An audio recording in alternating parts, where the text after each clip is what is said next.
أشهد أن محمد رسول الله.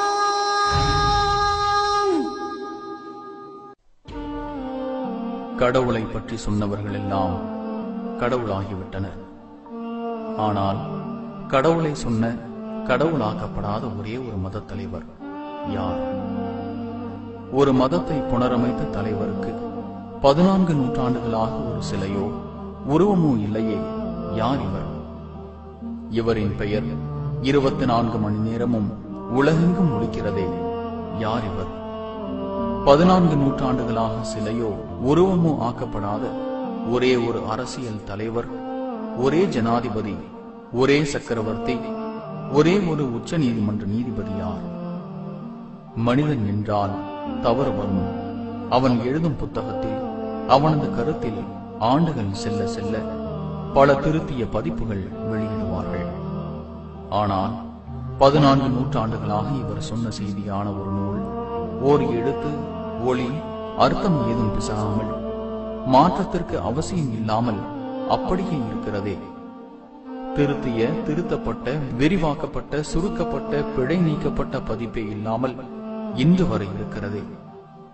காலத்திற்கு ஏற்ப மாறாமல், மாற்ற அவசியம் இல்லாமல் அப்படியே இருக்கிறதே.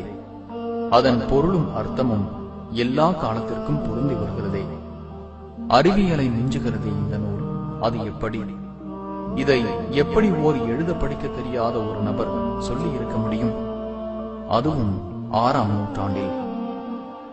ஒரு சிறந்த மாவீரன் என்ற பெயர் பெற்ற இவருக்கு ஓர் சிலை கூட இல்லையே. யார் இவர்? உணவிற்காக தம் இரும்பு சட்டையை அடகு வைத்த அந்த சக்கரவர்த்தி யார்? இவர் கால் பதிக்காத இடத்திலெல்லாம் இவர் சொன்ன கொள்கை எப்படி கால் பதித்தது?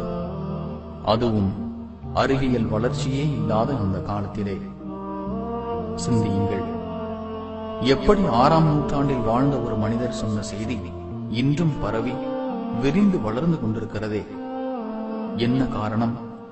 அவர் சொன்ன நூலைதான் சிறிது புரட்டுங்களேன். எப்படி 6ஆம் நூற்றாண்டில் வாழ்ந்த மனிதர் 21ஆம் நூற்றாண்டில் நடக்கும் செய்திகளை அப்படியே முன்னறிவிப்பு செய்திருக்க முடியும்? இதையெல்லாம் மீறி இவரை ஒரு சமூக சீர்திருத்தவாதிகளின் தந்தை என்று அழைக்கிறார்கள் என்றால், இவர் சொன்ன சட்டங்கள், செய்திகள், அறிவுரைகள் இன்றும் அமெரிக்க முதல் இந்தோனேசியா வரை பின்பற்றப்படுகிறது. யார் இவர்? உருவத்தில் வாழாமல் 200 கோடி இதயத்திலும் வாழும் இவர் யார்?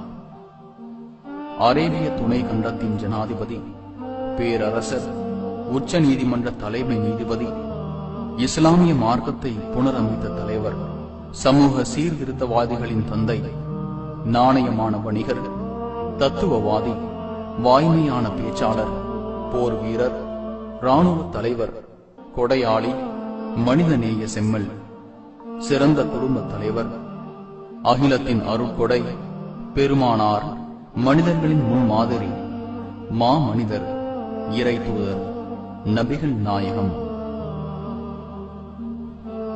உண்மையான இஸ்லாத்தை அறிந்து கொள்ள திருக்குர்ஆனையும் இந்த மாமனிதர் நபிகள் நாயகத்தின் வாழ்க்கையையும் படித்து பாருங்கள்.